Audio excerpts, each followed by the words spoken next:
Alrighty, so this is 9-1, day 2 notes. So we're going to take a look at some more sequences and series and how those are defined. But today we're going to focus in on sums. So we're looking at summation notation, what that is, finding sums of series, and then how to use those to model different situations. So looking for those patterns. So let's take a look and talk about summation notation. So kind of fun to say, summation notation.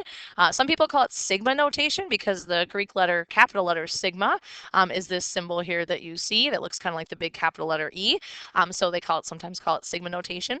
It's a great way to show the sum of the first n terms of a sequence, so adding up a finite number of terms. So it's kind of a shortcut notation for showing a sum, which is great. So let's talk about the different pieces of it here so we can get into what this means. So the bottom number, the I, is called the index of summation, kind of a fancy term. Basically, it helps you keep track of what term you're on. So the starting value or the lower limit is the number on the bottom, and then the upper limit or where you end term number is the n value. So it's really telling you where the domain starts and where the domain stops. So 1 is what they call the lower limit. Kind of like to start with that first. That makes more sense to me. So we start at term 1. So that's term number 1. And then we go to term n at the top. So that is the upper limit. So the last term. So it's just telling you where you start and where you stop. So that would be the last term. So the upper limit is the last term. So we have term 1 and then up to term n or the last term. Now the index, that I, doesn't necessarily have to start at 1. It's just like the beginning term. So the number on the bottom, though, is always going to be smaller than the number on top. So it's telling you the term that you stop and then the term that you end at. So what this means then, an, that is your nth term rule. So it's telling you the equation or the rule, however you want to say that, to generate the term. So just like we did in part 1, being able to solve those. So what this means is then you're going to have a term 1 plus term 2 plus term 3 plus term 4, et cetera, all the way up to whatever term n is. So whatever that top number is, that top limit. So you're just showing the way to show that sum. So let's take a look at an example so you can see what I mean. So if we take a look at this summation notation, and it's a shortcut for a sum of terms in this series. So this, the 2 plus 3i, is the an. It's the expression to find out what each of the term values are. The 2 is the lower limit, so that's the term that you start with. So that's the starting term. And then the 7 is the ending term. All right, so let's think about then what that means. So that means we're going to start with term 2. So we're going to have term 2 plus term 3 plus term 4 plus term 5 plus term 6 plus term 7. So that's what that summation notation means. And how we generate those terms is the same as what we did before for that sigma. So we would be substituting in, starting with a 2. So just like we did yesterday or in our part 1. So 2 plus 3 times 2 will give me term 2. To get term 3, I'm going to substitute in a 3. 2 times 3 times 3. And then I'm going to do 2 plus 3 times 4. And I wrote too big, but let's see if I can make this fit. 2 plus 3 times 5. Oh dear. Plus 2 plus 3 times 6.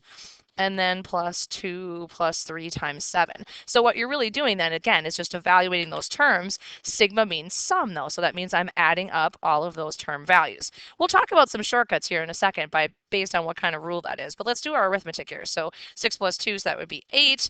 9 plus 2, that would be 11. And then we would have the next term would be 14, and then 17, and then 20, and then 23. Now I want you to notice something. What are these terms all going up by? Well, they're going up by 3. So let's take a look back at this rule, this nth term rule. This an term is given by a linear equation, right? So if we looked at that one, that's linear with a slope of 3. So of course the difference between the terms, just like we talked about yesterday, should be a 3. So we can tell where that's going with each of those, and we have that adjustment made to get to that first term. So now remember, it's actually a sum, so you want to actually add these up. So we're going to total them up. and get the final answer, which I believe is 93. You can double check my arithmetic there. So this sigma notation would be equal to 93. So we're starting at term 2, ending at term 7, oops, and then we're using that rule, that 2 plus 3i, to generate the terms. So that's summation or sigma notation. All right, let's take a look at a couple more just to be sure that we're okay with the concept here of sigma before we move on. So let's take a look at the next one. So k, so you can use whatever value. That I doesn't have to be an I, it can be an n, k, p, whatever you want. So it just tells you though, what term am I starting with? So I'm going to start with term 3. So that's my starting term. And then I'm going to end with term 6. So that's my ending term. So I'm going to do term 3, term 4, term 5, and term 6. And this is the rule or the equation that I'm going to use to generate the term. So notice it's a k squared. So this is a quadratic rule. So that's going to be a quadratic pattern when we look at those term numbers. So this means I'm going to do a3 plus a4 plus a5 plus a6. A lot of people don't write that out, but if you think that at least, it helps you figure out what you're going to generate there. So how do I find term 3? Well, I substitute in a 3. And then to find term 4, I'm going to put in a 4. And then to find term 5, I'm going to put in a 5. And to find term 6, I'm going to put in a 6 into that rule, and I'm going to solve. All right, so when we do that simplifying there, and I figure out what those values are going to be, looks like that first term is, do a different color here, looks like 10, and then we've got a 17, and then we have a 26, and we have a 37. Notice again, it's quadratic, so if you remember yesterday from from part 1, our second differences should be equal. So that's going up by 5, by 7, by 9, but the second differences would be going up by 2, and that's why it's quadratic. So we kind of have an idea of what that's going to be. All right, so let's total those up, add those all up. Remember, sigma is a sum, and we get a grand total of 90. So the sigma notation would be equal to 90. So we know what that sum would be. All right, let's try one more of sigma so we can get a little bit different kind of rule. Remember how we talked about factorials? And we can start anywhere we like. So we're actually going to start with term 0 in this one. So that's our starting term. And then this is our ending term is term 8. So our last term.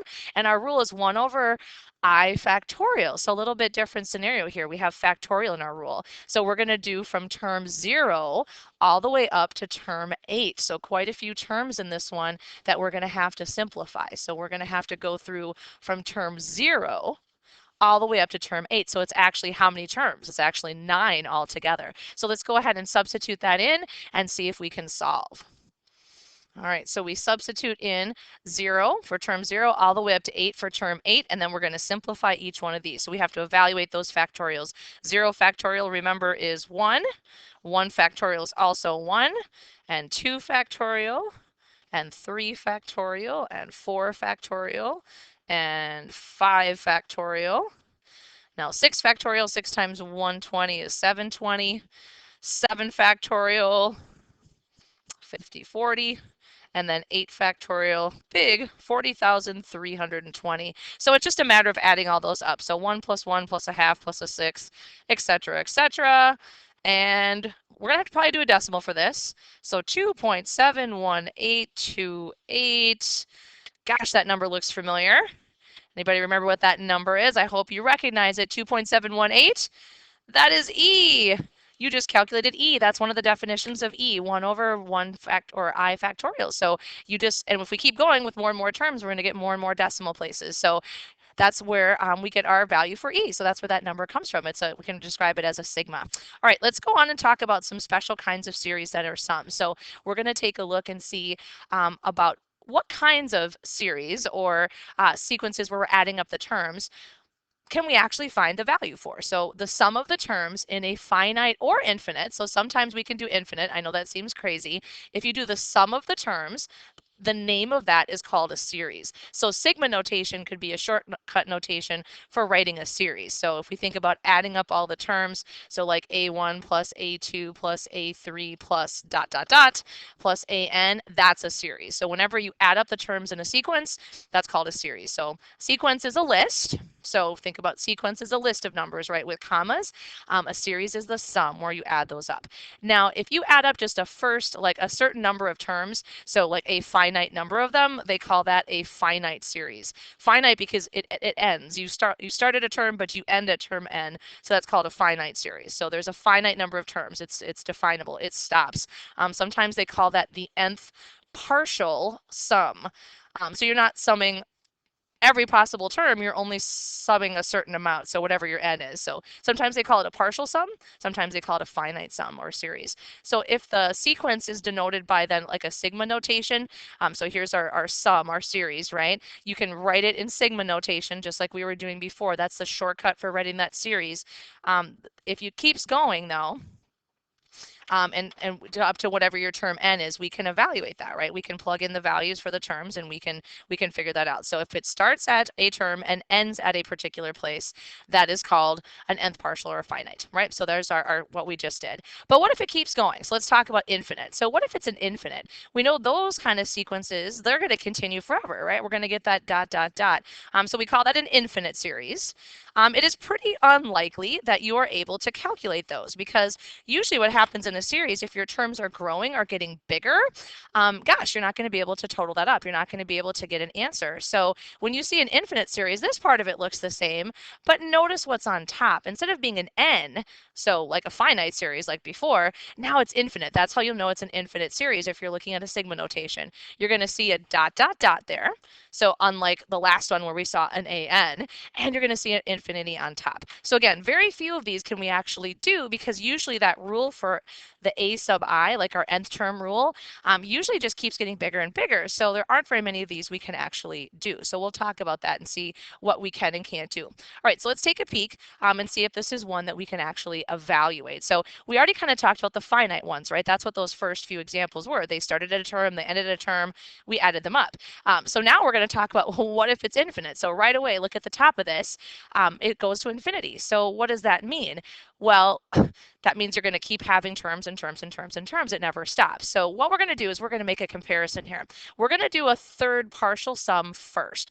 What that means is I just want you to go from term 1 up to term 3. So we're going to go up to from term 1 to term 3 of 3 over 10 to the I. So we're going to see what it would look like as a finite sum. So remember, a partial sum is another word for finite. So this one's going to stop. So that means we're going to do term 1, and then we're going to do term 2, and we're going to do term 3. I want you to see what happens when we take a look at that. If it's a partial sum, I can evaluate it. That's called a finite one. I can actually figure that out. So that would be 3/10 plus 3/100 plus 3/1000. Oops, 3. And I could total those up. Now, it might be easier to total it as a decimal. So we'd have a 0.3 plus a 0.03 plus a 0.003. So that looks like it would be 0.333. And we could do it as a fraction too. Now, think about this. If I did the fourth partial sum, how would it change my answer? Well, then I'd have another 3. And if I did the fifth partial sum, how would that change my answer? Well, I'd have 0.33333, and so on and so on. So if you think about it, this is really just going to be a repeating decimal. We're going to keep adding place values. So can we actually do the sum, the infinite one?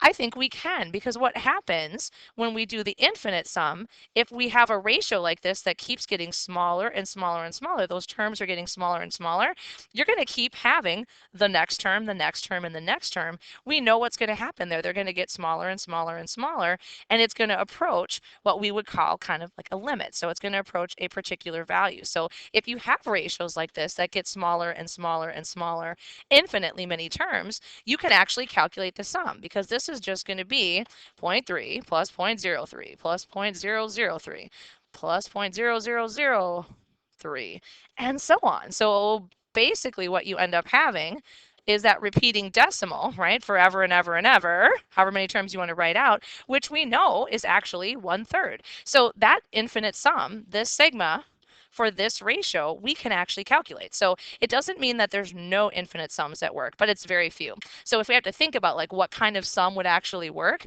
it's going to be ones where the terms get smaller. And we're going to talk a lot more about that when we get into specific kinds of series. So these are the types of infinite sums that we could actually do. All right, so let's finish up with this. What we're going to start doing too is see if we can express sums in sigma notation. So we started the day with, okay, here's a sigma notation, you write out the series and then add those terms up. Well, what about going backwards? Could we take a series, so adding terms up, right? So that's how I know it's a series, and write the sigma notation. Can I go backwards? So let's see if we can try that. Again, we're going to do lots more of these later on, but we want to at least start the process in this intro. So think of this as your first term, second term, third, fourth, fifth, and sixth. So what we want to do is write a sigma notation. We can use whatever variable you want. So if you want I, great. If you want n, great. And we want to see if we can see what starting term would we have, what ending term would we have, and then what would be the rule or the equation, the nth term, if you want to think of it that way, or the equation to generate those terms. So that's really what we're shooting for. And I might use an n just because I think it's easier to kind of transfer over. You can pick whatever letter you want, but we'll say n equals. All right, so let's look at remember how we talked about the fractions? We can do the top and the bottom separately. Let's look at the bottom. So we start with a 2, and then we go to a 4, and then a 4 to an 8, an 8 to a 16 to a 32, and a 64. So how are we going from one term to the next? Well, we can try adding, and we can try multiplying, and we can think about factorials. Those are really the only things that we've talked about. So let's see what we're doing. So from a 2 to a 4, looks like I could add 2 or times by 2. But to go from a 4 to an 8, I definitely multiply by 2. So this is definitely going to be an exponential equation on the bottom. So it's going to be 2 to a power. So I want to try to see if I can figure out what that looks like. So it's going to definitely be an exponential. And my base is 2. So I'm multiplying by 2 each time. And for term 1, that would be 2 to the first. And for term 2, 4 would be 2 to the second. Term 3 would be 2 to the third, or 2 to the n. So I think for each one of these, it's just 2 to whatever term number I'm at. So I think that generates the bottom pretty well. So it's exponential. So it's going to be a base raised to a power. Your variable is going to be in the denominator. So we're starting at term 1. And where would we be going to? Let's take a look. 64 is 2 to the what? So think about what power that would be. Well, I think it's term 6. So is 2 to the 6 64? Sure is. So I know I'm going to be ending at term 6. You can count your terms. That's probably the easiest way to do it, knowing you're starting at term 1 and you're ending at term 6. So 2 to the n works great for the bottom. It's exponential. Let's take a look at the top. This one might be a little trickier here. We're going up by 1, and then by 4, and then by what we have there. Ooh, lots. I don't think it's going to be arithmetic, and I don't think those second differences are going to be equal. So let's think about a different way. So it's not probably adding. How else can we move from one term to the next? Well, what about multiplication? That worked on the bottom. So that'd be times by 2. But that's times by 3. That's times by 4. That's times by 5. And that's times by 6. Okay, that's kind of weird, but what is that when you multiply by the next bigger number? Remember we talked about in that part 1? That's just factorial. So if this is term 1, that's 1 factorial. If that's term 2, that's 2 factorial. If that's term 3, that sure looks like 3 factorial, and I bet this is 6 factorial. So I think our numerator is just the factorial. So you can remember have different rules for the top than you do for the bottom. So writing something in sigma notation is really looking for, hey, what's my pattern? How can I describe these terms using a rule that we know? So we're going to stick to a lot of the rules that we're familiar with. So linear, exponential, quadratic, factorials, but we can start at our term 1 and at wherever our term ends, and then we can describe those rules for the top and the bottom.